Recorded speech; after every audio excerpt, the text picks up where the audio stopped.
الحمد لله رب العالمين والصلاة والسلام على نبينا محمد وعلى آله وصحبه أجمعين ومن تبعهم بإحسان إلى يوم الدين أما بعد. معزز حاضرین، شعبان کا مہینہ داخل ہو چکا ہے. شعبان کے تعلق سے نبی کریم علیہ السلام کی سنت ہے کہ عام طور پر لوگ شعبان میں غفلت کا شکار ہو جاتے ہیں. اور اللہ کے نبی علیہ السلام کی سنت یہ ہے کہ آپ شعبان کے مہینے میں کثرت سے روزہ رکھا کرتے تھے. جن دن کو اللہ نے طاقت دی ہے، مرد ہو کہ عورت، شعبان کے مہینے میں روزہ رکھنے کی کوشش کریں. 1 تاریخ سے 15 تاریخ تک شعبان کی جتنا ہو سکتا ہو آپ روزہ رہیں. 1 2 4 6 10 12 جتنے آپ رہ سکتے ہوں، یہ آپ کے نبی کی سنت ہے. یہ نبی کریم علیہ السلام کا عمل رہا ہے.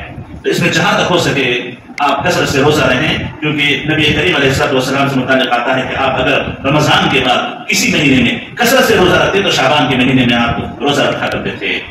اور اسی طریقے سے نبی کریم علیہ السلام نے فرمایا کہ شعبان غفلت کا مہینہ ہے.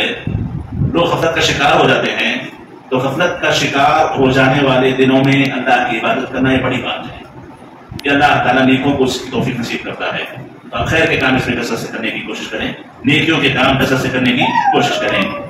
ایک اور بات، اسی شعبان کی 15 تاریخ کو شب برات کے نام پر جو رات منائی جاتی ہے، اس کا کسی بھی حدیث سے، اللہ کے نبی کے قول سے کہیں کوئی ثبوت نہیں ملتا ہے.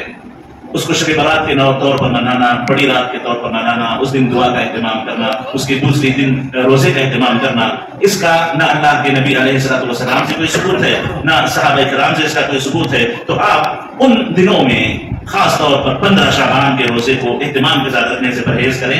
اس سے پہلے آپ رہ جائیں کوئی بات نہیں، زندگی میں جب آپ رہیں کوئی بات نہیں، لیکن خاص طور پر اس دن روزہ رہنا نیکی سمجھ کر، سنت سمجھ کر، عبادت سمجھ کر، یہ غلط ہے، یہ بدعت ہے، شریعت میں ناجائز عمل ہے. اس سے پرہیز کریں.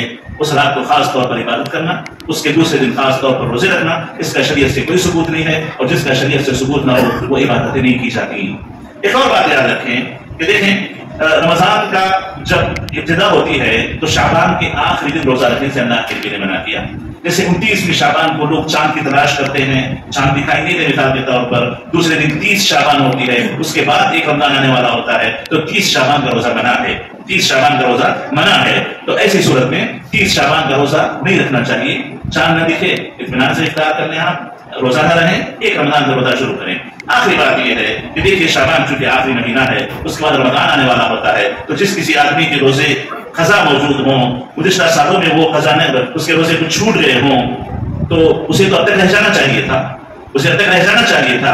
لیکن کچھ بھی اگر باقی رہ گئے ہوں تو اس مہینے میں مکمل کر لیں، کیونکہ آپ کو اختیار نہیں ہے کہ گزشتہ رمضان کے روزے اس رمضان سے آگے آپ بڑھا کے رکھیں.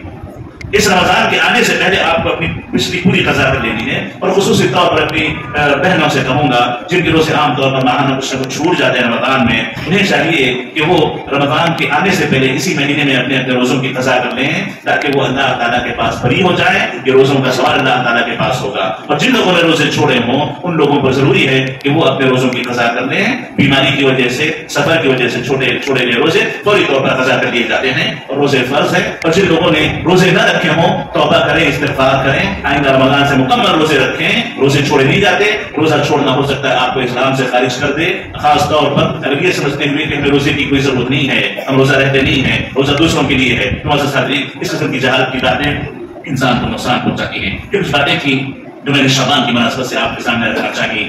اللہ تعالیٰ سے دعا ہے کہ اللہ تعالیٰ اس ماہ مبارک میں ہمیں قرآن کی بکثرت تلاوت کرنے، نیکیوں کے کام کرنے، خیر کے کام کرنے، روزہ رکھنے اور اللہ تعالیٰ کو خوش کرنے اور رمضان کی صحیح معنوں میں تیاری کرنے کی ہمیں توفیق نصیب فرمائے. اور یاد رکھیے، ابھی سے آپ رمضان کی تیاری کریں گے.